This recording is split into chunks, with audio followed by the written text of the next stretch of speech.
Welcome to my Sacred Revenge channel, where betrayal isn't just exposed, it's answered. His response, delivered in a voice as flat and distant as a forgotten echo, was, "It's Amelia's birthday. Can we talk tomorrow?" That was the precise, gut-wrenching moment I realized I hadn't just lost a husband. I had lost a son, too. He never appeared at the funeral, a stark, painful absence that screamed louder than any eulogy. But 3 weeks later, a letter from my lawyer arrived in his mailbox. He opened it, and I am told he froze. I had set something in motion, a consequence he would never forget. And I had done it all in profound, unwavering silence. Before I begin telling you my story, let me know in the comments where you're listening from, and if you'd like to share your own story, feel free to write to us. Arthur died right there at our kitchen table, mid-sentence, halfway through, a teasing joke about how I'd once again purchased the wrong kind of coffee creamer. If I dropped dead from this powdered nonsense, he had chuckled. Lightly tapping his spoon against the side of his mug, you'll finally know real guilt. Then his hand twitched. The spoon slipped from his grasp. His eyes widened, suddenly vacant, as if he had utterly forgotten how to breathe. I dropped the butter knife I was using and instinctively ran to him, screaming his name, but he was already gone. His body went limp before I could even dial 911. Before my knees hit the cold tile floor, before I could even ask him if this was another one of his infamous, dark-humored jokes. It wasn't. The emergency operator's voice in my ear remained unnervingly calm, even as my entire world split open with a sickening crack, kept whispering his name, a desperate, futile mantra, as they guided me through chest compressions. But a chilling certainty had already settled deep within me. I knew from the way his head slumped against his shoulder, from how impossibly cold his fingers felt when I tried to interlace mine with his. When the paramedics finally arrived, I stepped aside, numb and disoriented, hearing fragments of words, like massive, unrecoverable NDNR, and I simply nodded. A silent, hollow acceptance. The house, our sanctuary for so many years, suddenly felt too loud and too quiet all at once. A cacophony of absence. I sat on the edge of the couch, staring blankly at the floor, seeing nothing. After they had covered him, after they had gently told me there was truly nothing more they could do, I picked up my phone. I called Victor, my only son. It rang 5 agonizing times. When he finally answered, my entire body was shaking, but I managed to choke out the words, "Victor, it's Dad. He just collapsed. He's dead." There was a long, unsettling pause, an eternity of silence on the line. Then his voice, flat, utterly distracted, said, "Oh, Mom, today's Amelia's birthday. Can I call you later?" At first, I didn't even comprehend the words. I thought perhaps the shock had caused me to hallucinate them, to conjure such a cruel response from the depths of my grief. But then he added, his tone tinged with impatience, "She's got this whole brunch planned, and we've got people over." I said nothing. Not a scream, not a sob, not even a ragged breath. Just a profound, devastating silence. A hand, as if acting on some primal instinct, slowly lowered the phone. I had hung up on my own son, unable to bear hearing anything else that would splinter my heart further. The room around me began to hum, a low, oppressive drone, like my ears were filling with immense pressure. I looked over at Arthur's favorite armchair, the one he always occupied for breakfast. For late-night crossword puzzles, the one he was still slumped in. I just sat beside him for what felt like an hour, holding his hand, foolishly, hoping, irrationally believing that my touch alone could somehow coax him back to life. At some point, the coroner arrived. They asked if I wanted a moment alone with him. I didn't. What was the point? The only moment that truly mattered, the one I desperately needed, was already irrevocably gone. I went upstairs, locked the bedroom door, and simply lay down on our bed without changing the sheets, wanting to cling to any lingering scent of him. Arthur's phone rested on the nightstand. Picked it up, hoping, God, hoping there would be something, some last message, some final connection. And there was. A missed call log from last night. 10:42 p.m., one missed call to Victor. No voicemail left, no answer. He had tried. Arthur had tried to talk to him last night. Maybe he knew something was wrong, eh? Maybe he felt it, a premonition. And our son, our only son, had ignored it. I held the phone to my chest and felt the crushing weight of everything we had built together. 42 years of marriage, a house brimming with cherished memories. A man who had worked tirelessly every single day to ensure his family never wanted for anything. And the silence from Victor, his deafening absence, rang louder than any eulogy ever could. The day of Arthur's funeral felt like stepping into a bizarre, distorted parallel universe where I could see everyone's lips moving, hear the faint murmurs of sympathetic voices, but could truly hear nothing except the screaming, unbearable silence of Victor's absence. I stood by the casket, gripping the edges of the podium to keep my balance, while people I hadn't seen in years approached me, murmuring platitudes like, "He was such a good man. We're so terribly sorry." And all I could think about, with a searing, desperate ache, was how my son, my only child, was not there, not in the pews, not standing steadfastly beside me, not even lingering in the damned parking lot, when I had called the night before the funeral to confirm the time. Amelia had answered. She informed me with an unsettlingly casual tone that Victor was still thinking about it because they had already booked a weekend getaway. And the cancellation fees were steep this close to the date. I remember staring at the phone, blinking slowly as she rambled on about how Amelia's birthday was important, too, and that she was merely trying to keep things light for the sake of her own mental health. I didn't even dignify her with a response. I just hung up. I refused to beg for attendance at a funeral, especially not for Arthur's. Not when he was the man who had stayed up all night with a colicky Victor, who spent countless weekends building intricate Lego cities, and who had patiently taught him how to balance a checkbook by the tender age of 12. And certainly not when Arthur had called Victor the night before he died, and that call had gone unanswered, unreturned. People noticed. Of course they did. The whispers started even before the service officially began. Where's Victor? Did he miss his flight? Is Amelia okay? As if they were the ones who deserved our concern, who needed comfort. Even Arthur's college friend, Samuel, leaned over and whispered, "I thought your boy would be front and center today." And I just nodded a fragile gesture, as if it wasn't utterly breaking me in half. But the moment that truly shattered the last vestiges of my composure came after the service. When one of Arthur's co-workers, Mr. Davies, approached me by the coffee urn in the fellowship hall. "I don't mean to pry," he began, his voice hesitant. "But Arthur mentioned something rather odd in passing last month about helping Victor out financially. He seemed quite stressed about it." That stopped me. Cold. Arthur never told me anything like that. He had no secrets, or so I thought. I didn't press Mr. Davies to elaborate. I simply offered a strained smile, thanked him for coming, and excused myself to the restroom, where I sat on the toilet seat lid and stared at the cracked tiles on the floor until someone knocked. Asking if everything was okay? Everything was. Not okay. My son had missed his father's funeral for a birthday brunch and a weekend getaway. And now I was hearing unsettling hints of financial stress and hidden secrets.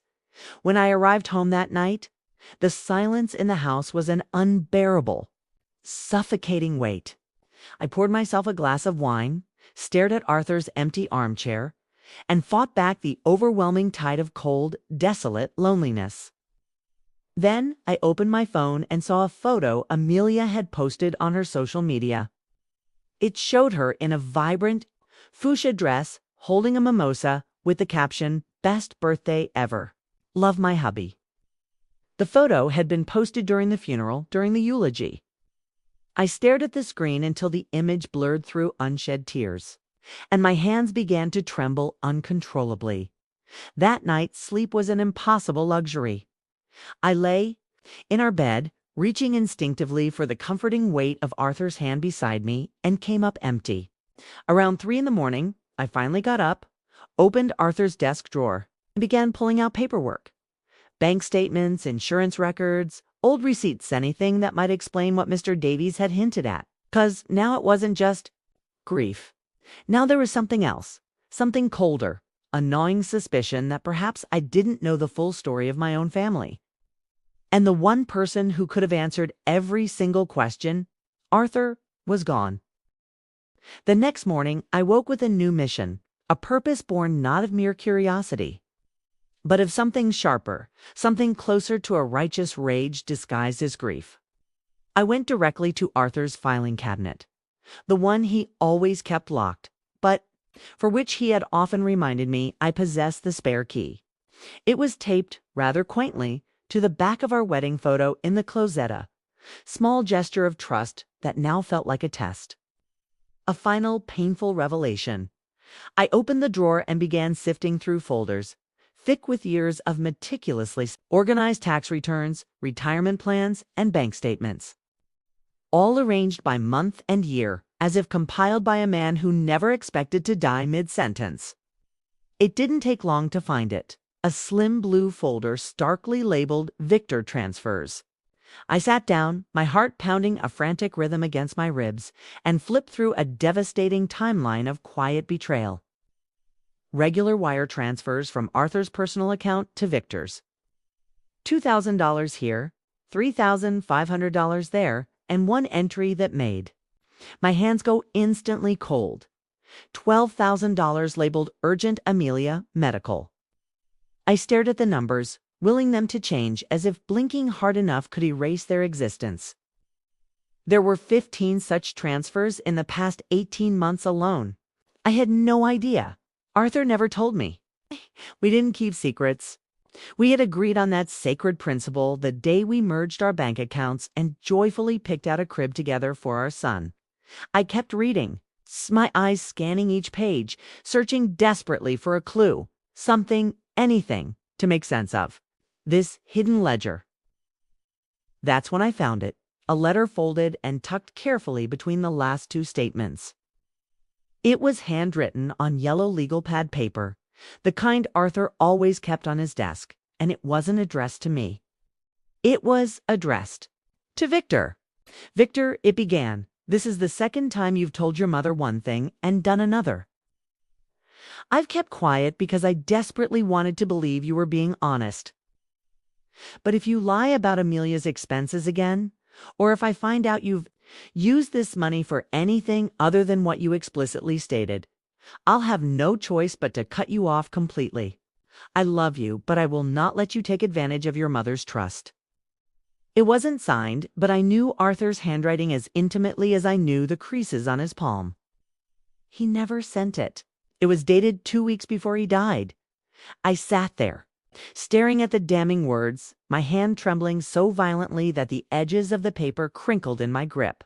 My mind kept returning to the unsettling flatness of Victor's voice over the phone after I had told him his father died. Calm, inconvenienced as if I were asking him to cancel a trivial dentist appointment. I couldn't breathe. I couldn't cry. I just sat there, trapped in the suffocating realization that the man I loved, my steadfast partner, had spent the last months of his life quietly battling our son's deceit, shielding me from the painful fallout. And now Victor, who couldn't be bothered to show up to his own father's funeral, had brazenly accepted tens of thousands of dollars while pretending everything was perfectly fine. I carefully put the folder back in the drawer, locked it, and tucked the key back behind the wedding photo where it belonged. Not out of respect for the secret, but because I needed time to think, to truly process the magnitude of this revelation. Not just about the money or the lies, but about what it all profoundly meant about what kind of man my son had truly become, and whether I possessed the strength, the moral fortitude, to do what Arthur had clearly been unable to finish. I sat down at the kitchen table, the very same spot where Arthur had died 5 days ago, and stared at the same coffee mug he'd held, still unwashed in the sink, a silent testament to his abrupt departure. I didn't yet know my next move. But one thing was crystal clear. I was done pretending everything was fine. He showed up unannounced on a Wednesday, 5 days after the funeral, as if that belated appearance could somehow make it acceptable. As if grief had a convenient expiration date and his delayed presence could still count for something meaningful. But when I opened the door and saw Victor standing there, hands shoved deep in his jacket pockets, that hollow, uncomfortable look in his eyes, I didn't feel relief. I felt a cold, calculated awareness, like he had come not out of genuine sorrow, but from a sense of obligation or worse, damage control. Behind him, Amelia sat in their car, idling in the driveway, as if poised for an immediate escape the second things became uncomfortable.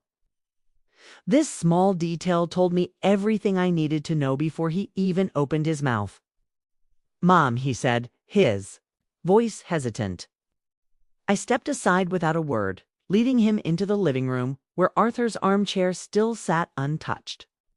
A silent monument to everything Victor had so casually ignored.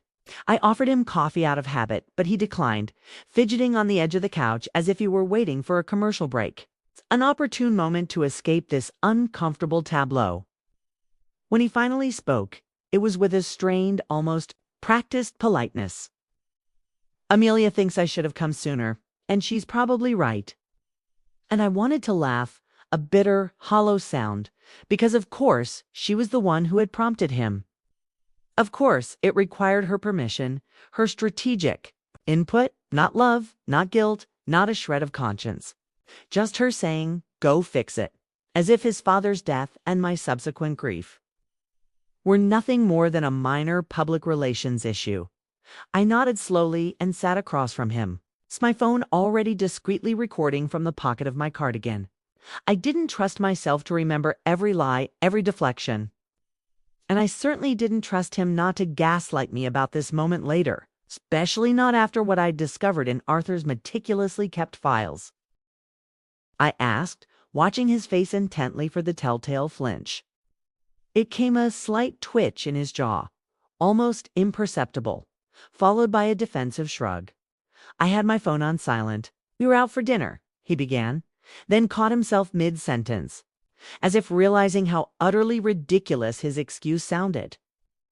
And I just let the heavy silence stretch until it became so uncomfortable that he began to desperately fill it with more half-formed, flimsy excuses. I meant to call him back. I did, but I didn't know it was serious. He never said anything about being sick. You didn't either. I kept my expression neutral, betraying nothing of how deeply that last line cut. How quickly he tried to shift the blame onto me, as if it were my fault he hadn't shown up, as if Arthur's sudden death was merely a scheduling error for which we all shared equal responsibility. "He wasn't sick, Victor," I stated flatly, my voice devoid of emotion.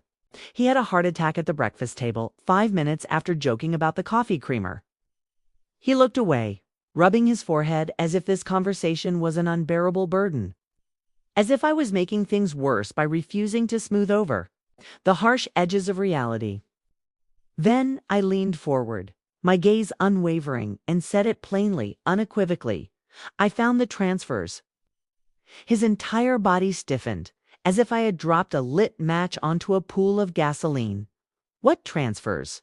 I asked. Too quickly, too loudly, his voice laced with feigned confusion.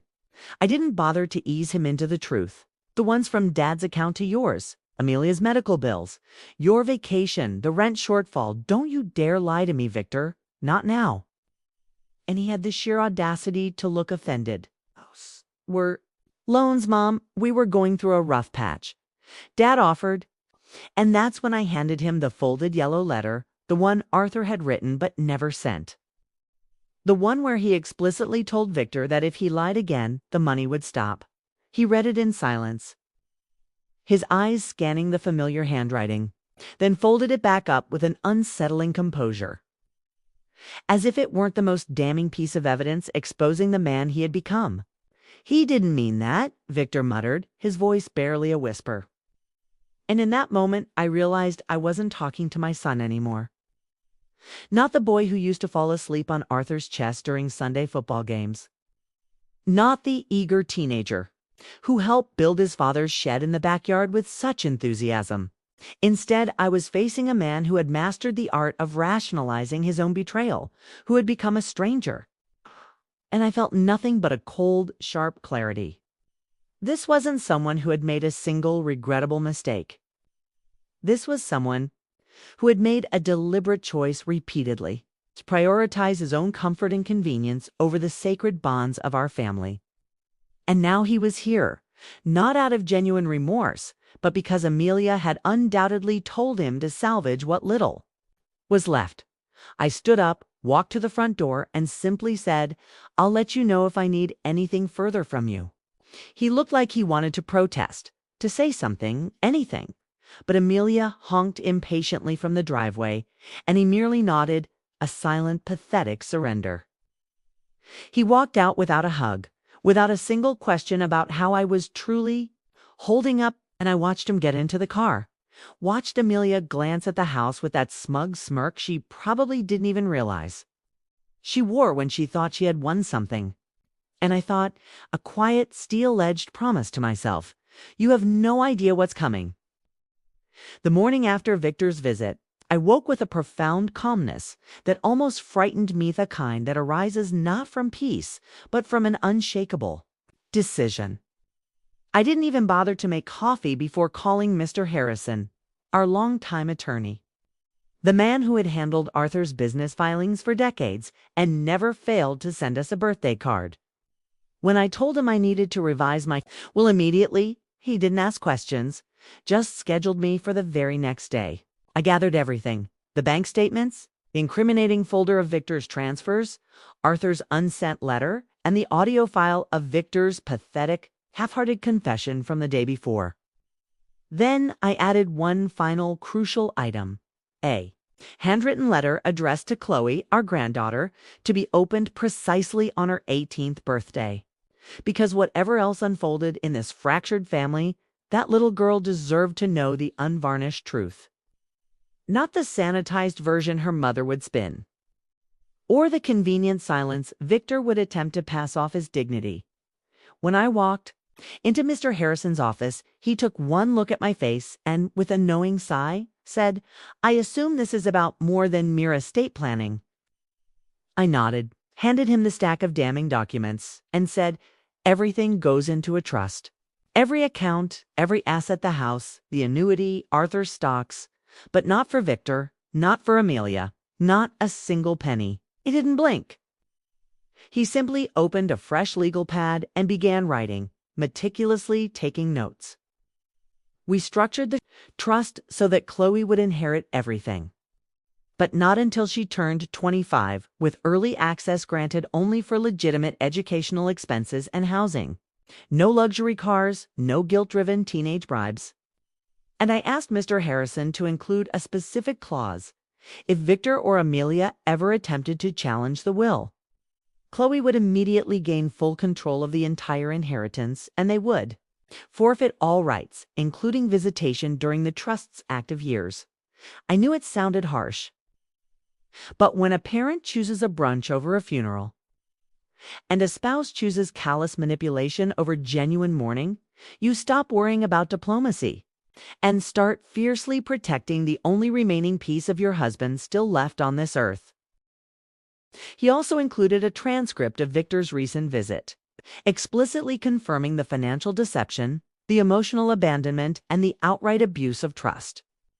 Then he looked at me, his gaze steady. "This is solid, Coraline," he said, using my rarely used first name. "No loopholes, no weak points. But it's going to hit him hard." And I replied, my voice firm, "That's precisely the point, Alan. It's supposed to." The final draft was notarized and officially filed within the hour. I walked out feeling not like I had won a battle, but like I had reclaimed something far more profound: a boundary. A clear line in the sand that Arthur had never quite been able to draw himself. And it wasn't revenge. It was reality. If my son wanted to treat his parents like endlessly dispensing ATM machines, then he would discover just how long that machine had been quietly watching, meticulously documenting, waiting for the exact moment to irrevocably cut the cord. That night, I sat at the kitchen table with a single glass of wine and reread the letter I had poured my heart into for Chloe's 6 pages of raw truth. Not bitterness, explaining who her grandfather truly was, what he had quietly done for her, father, and how that profound kindness had been callously twisted into leverage and lies. I told her that the money she would one day receive was not merely a gift, was a profound responsibility, a solemn reminder to choose authentic love over fleeting convenience, unwavering loyalty over superficial appearances, and genuine courage over compliant silence, because she was the only one left in our family who still had a chance to truly do it right. When I sealed that envelope, I felt like I had closed a painful chapter, not of grief, but of silence. The kind of insidious silence that creeps in when the people you love betray you slowly enough that you almost forget it's betrayal at all. Until one day you find yourself standing alone at a funeral with no one truly by your side. And now, finally, I had ensured that that particular silence could not, be passed down through generations. The letter landed in Victor's mailbox for days after I left Mr. Harrison's office. Sent by certified mail with a delivery confirmation. Slip that pinged my inbox at precisely 11:13 a.m. And I imagined him standing in his kitchen, flipping through a stack of envelopes like it was any other Wednesday, until his eyes caught the law firm's familiar logo stamped conspicuously in the corner. And I knew the exact moment he opened it, because he didn't call, didn't text, didn't email, not that day, not even the next. But Amelia did. And not with coherent words, but with a rapid-fire string of text messages that ranged from passively aggressive wow, classy, Coraline, to openly hostile, you're unbelievable. Do you even care about Chloe? I didn't reply, because that profound silence was the most honest, most powerful thing I could possibly give them. When I finally picked up the phone on the third day, it was Victor calling from a blocked number. His voice was low, uncertain, almost soft. Like he thought perhaps if he adopted the tone he used when he was 6 and scared to admit he'd broken, something, I would melt into the mom he remembered from before this all turned to ash. He started with, "Mom, I just got the letter." As if I didn't already know. As if the last 72 hours hadn't been thick with the suffocating weight of his predictable reaction. I said nothing. I just let the silence speak for itself. And when he finally said, his voice a tremor, "Is this real?" I answered, my voice steady, "You tell me." Because there was nothing left for me to explain, and the pause that followed felt like the longest. 10 seconds of my entire life before he finally confessed, "I didn't know Dad felt that way." And I snapped. Not screamed, not raged, just snapped into pure ice. You didn't know because you never bothered to ask, Victor? You were too busy pretending we were optional. And that was when Amelia picked up on the other line, her voice sharp, demanding, laced with furious indignation. "You can't actually disinherit your own son. That's insane." And I almost laughed, not because it was funny, but because of how utterly predictable she was. How quickly her mask of polite concern dropped when the money supply dried up. And I said, I didn't disinherit him. I protected Chloe. And Amelia scoffed, a sneering sound from us, as if she couldn't even conceive of herself as a threat. And I answered from this moment, this conversation, this blatant entitlement. And before she could spit out whatever venom she had next, I hung up, because that was the boundary. Now, you don't get to choose neglect and then demand access. You don't get to opt out of grief and then brazenly claim an inheritance. You don't get to erase the funeral and then rewrite the will. I sat at the kitchen table afterward in the same spot where Arthur's heart had given out, staring at the quiet that followed. And for the first time since the funeral, I felt something close to stillness. Not happiness, not closure, but a profound sense of control. Like I had finally done the difficult thing Arthur couldn't bring himself to do before it was too late.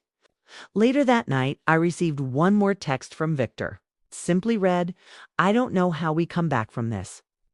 And I didn't reply because the answer wasn't mine to give anymore. It was Chloe's.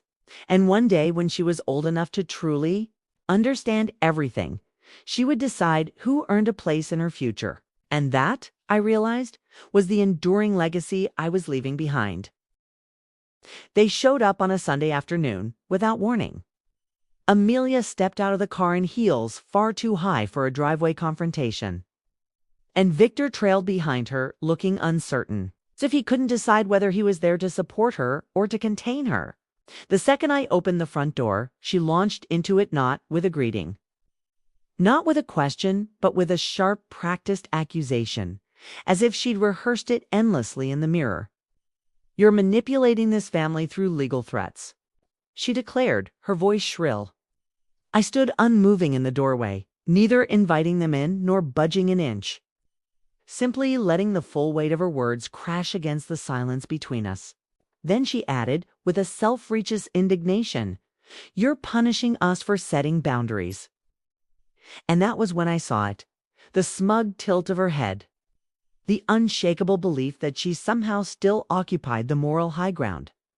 Even after skipping Arthur's funeral, even after siphoning money through Victor, even after attempting to play the victim in a story she had authored with her own deceitful hands, I said nothing. Just stepped aside enough for them to enter, primarily because I knew Chloe was upstairs in the hallway, half listening, as all children do, and something deep within me needed her to witness this.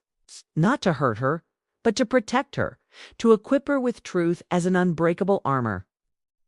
Amelia strutted into the living room, her perfume heavy, her words even heavier. While Victor quietly sat down, his eyes fixed on the floor, allowing her to take the lead, as she always did. "We talked to a lawyer," she announced, arms crossed. "And if this will isn't revised, we may have grounds to question your capacity." And that's when I finally spoke, my voice calm and low. "Are you threatening to declare me mentally unfit?" Amelia shrugged a dismissive gesture. "I'm just saying it's not unheard of. Grief does strange things to people." And I saw Victor flinch at that. Whether from guilt or shame, I couldn't tell. Then I heard the faint creak of the hallway floor. Upstairs, Chloe shifting her weight, listening intently. And I knew that every word being spoken was being absorbed by the only person in this family who still had a chance to see clearly. I turned to Victor and asked, "Do you agree with her, eh?" And he didn't answer, just swallowed hard and looked away. That silence was louder than anything Amelia had said because it confirmed what I needed to know. He wouldn't stop her. He wouldn't stand up to her. He wouldn't defend his mother or his father's sacred memory, not when it meant risking conflict. In his own comfortable home, Amelia seized that silence as fuel, stepping closer, her voice laced with accusation. "You're tearing this family apart over money." And I laughed. It's not a loud, mocking laugh, just a single, dry, hollow sound. The kind you let out when something is so profoundly absurd it crosses into pure tragedy. "I'm tearing it apart," I echoed. "Arthur died alone. His own son didn't show up. And you're worried about the inheritance?" And that was when I saw Chloe step into the hallway, halfway down the stairs. Her eyes wide but steady, her small frame radiating an unexpected strength. Amelia turned, startled, her expression faltering for the first time. But Chloe didn't say a word. She simply looked at her father, then at me, then slowly walked back upstairs. The immense weight of that silent moment hanging in the room like a storm cloud waiting to break. Amelia, now visibly shaken, whispered, "She doesn't understand." And I replied, my voice firm, "She understands more than you think." Then I opened the front door, held it wide, and said, "We're done here." Victor stood without protest, walking out ahead of Amelia, who hesitated for a second, as if she might utter something else. But instead, she followed, her heels clacking against the tile. And I shut the door behind them just before her last step hit the porch. It was 3 weeks after that chilling confrontation when I found it. Small black flash drive, tucked inside an unassuming envelope placed discreetly in my mailbox. Number? Note. No label, just my name written in Chloe's careful 12-year-old handwriting. And my heart dropped, because I knew instantly it wasn't something playful or innocent. This wasn't a child's drawing or a digital birthday card. This was something serious, something secret.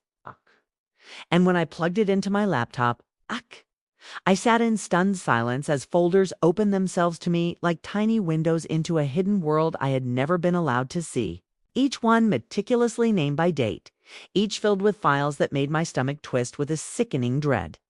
Recordings of phone calls, screenshots of text messages, even a few shaky videos filmed from behind her bedroom door. Clear enough to catch every damning word Amelia and Victor had thought were safely tucked behind closed conversations. In one recording, Amelia was yelling, her voice sharp and rapid. She's manipulating everyone with that will. And if Chloe sides with her, I swear to God, Victor will pull her out of that school and homeschool her until she gets her head on straight. And in another, Victor's voice was quieter, but somehow far worse. Just let Mom run her game. It's not like we were counting on the money right now anyway. And if Chloe plays nice, she can still help us later. I sat there, frozen, listening to my own son talk about my estate as if it were a strategy board, as if I were some dying pawn instead of his living, breathing mother. But the most agonizing part came in a video labeled Kitchen Night, where Amelia, standing by the sink, whispered conspiratorially into her phone, "If we push just a little harder, she'll crack. We'll say she's confused. Maybe get the lawyer to question her state of mind." And then, boom, the trust gets flagged. And I could hear Chloe's breath catch just as the video abruptly cut off. And I don't know what broke me more: Amelia's audacious cruelty or the horrifying realization that my granddaughter had been actively protecting while I was so blindly trying to protect her. Buried at the very bottom of the folders was a text document just a few lines long, but it read like a physical gut punch. "Grandma," it began in Chloe's simple, earnest script. I didn't know who else to tell. "I hear things when they think I'm asleep. I know they're lying. I believe you. I'm saving this in case you ever need help." I stared at those words for a long, long time, longer than anything I'd read since Arthur's unsent letter. And I knew in that moment that the legacy I thought I was leaving wasn't just about money or trust clauses or even revenge. It was about her, about Chloe, standing alone in a house where truth was treated like poison, meticulously recording evidence to protect the only adult in her life who hadn't failed her yet. I backed up the drive twice. One copy for Mr. Harrison, one locked securely in my safe. And I wrote a new letter to Chloe, sealed and dated to be opened if anything ever happened to me before she turned 18. Because I needed her to know that not only did I believe her, I implicitly trusted her, and that if she ever needed to stand in front of a judge, a school counselor, or anyone else who dared to question her sanity, she would have irrefutable proof that she saw it all and never looked away. That night, I didn't cry. I didn't rage. I just sat in Arthur's armchair, holding that tiny flash drive in my palm like it was both a grenade and a precious gift all at once. And I made a vow not just to protect Chloe's inheritance, but to fiercely protect her voice, because in this family, who's the first one brave enough to truly use it? The mediation took place in a neutral office downtown, a bland, beige room, with politely uncomfortable furniture and bottled water on a glass table. The kind of place meticulously designed to feel non-threatening while everyone inside silently prepared for war. When Victor and Amelia walked in, Amelia dressed as if auditioning for a courtroom drama, and Victor looking 10 years older than he had a month ago. I didn't greet them, didn't offer a single smile. I simply sat with Mr. Harrison at my side. The folder containing Chloe's flash drive, the bank transfers, Arthur's unsent letter. and the transcript of Victor's recorded visit stacked neatly in front of me like a quiet, irrefutable threat wrapped in paper. The mediator, a woman with a calm, neutral tone, introduced herself and began by asking why we were all there. Amelia immediately launched into her pre-rehearsed narrative, painting me as grief-stricken and vengeful, suggesting my decisions were driven by emotional instability and potential cognitive decline. I watched her perform her victimhood, like a script she'd memorized, while Victor sat beside her, silent, face drawn, his eyes darting away every time I looked at him. When it was my turn, I didn't raise my voice, didn't tremble. I simply passed the folder across the table and said, "This is why?" And I watched the mediator flip through page after page of meticulous documentation, dates, transactions, handwritten notes, the audio file list, and finally Chloe's flash drive with a simple printed label, evidence. And I knew the moment. The room shifted the exact second the overwhelming weight of truth shattered the flimsy illusion Amelia had been spinning. The mediator paused, looked up, and asked Amelia directly, "Were you aware that your daughter recorded statements about attempting to alter a legal trust through manipulation?" Amelia's face drained of color as she sputtered, "She's 12. She doesn't understand context." But it was too late. The words were out, the recordings existed, and the facade crumbled rapidly. The mediator turned to Victor and asked if he'd like to speak. He said nothing, just rubbed his hands together as if trying to erase fingerprints from his own guilt. And I said, my voice quiet, "She tried to warn you." That's when Amelia exploded, not with words of defense, but with pure, unfiltered rage, slamming her hand on the table and yelling, "This is all because you couldn't handle your husband dying. Now you're trying to punish us because you're lonely." The mediator calmly asked her to step outside for a moment to collect herself. Amelia stormed out, her heels echoing in the hallway, leaving Victor behind. And for the first time since Arthur's funeral, Victor finally spoke directly to me, his voice small, tired. "I didn't know it had gotten that bad." And I said, "You didn't want to know." He nodded slowly, staring at the floor. "I just wanted peace." And I told him, "You don't get peace from silence. You get it from standing up when it matters." When the mediator returned, she informed us that there was no legal basis to challenge the trust. It was legally sound, morally justified, and based on overwhelming documentation. She also added that Chloe's statements held significant weight as evidence of undue pressure within the household. Amelia didn't come back in, not even to hear the official outcome. And Victor left shortly after, quietly, without a handshake, without a backward glance. I stayed behind for a moment, gathering my things, and felt the strangest sensation wash over me. Not triumph, not relief, but a kind of settled sorrow. It's the kind that comes when you realize the battle's truly over. Not because you won, but because the undeniable truth finally made it impossible for anyone to keep pretending otherwise. Chloe turned 18 last Friday. The day arrived not with balloons or cake, but with a quiet knock on my door just after noon. Her eyes, wide but steady, met mine as she stepped inside and handed me the letter I'd written her 5 years ago. Still unopened, still sealed. "I wanted to read it with you," she whispered. I didn't say anything, just nodded and watched as she carefully opened the envelope as if it might break apart in her hands, slowly unfolding the 6 pages I had poured my soul into back when everything felt like it was utterly collapsing.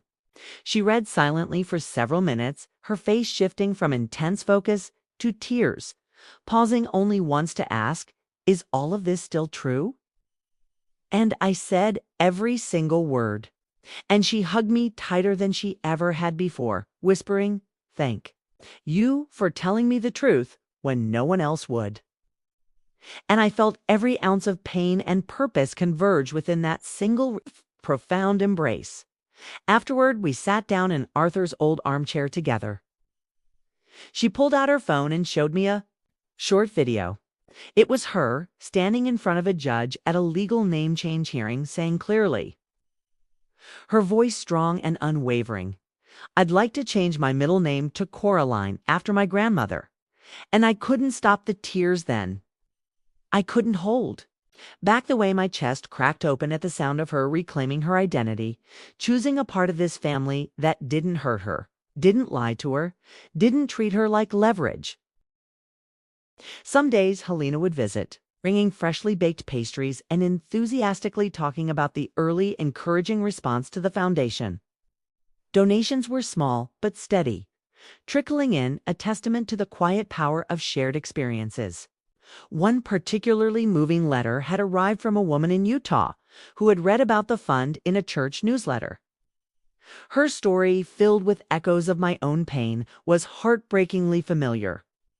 She had written simply, "Thank you for existing." I read it twice. The old house had officially sold, the closing complete.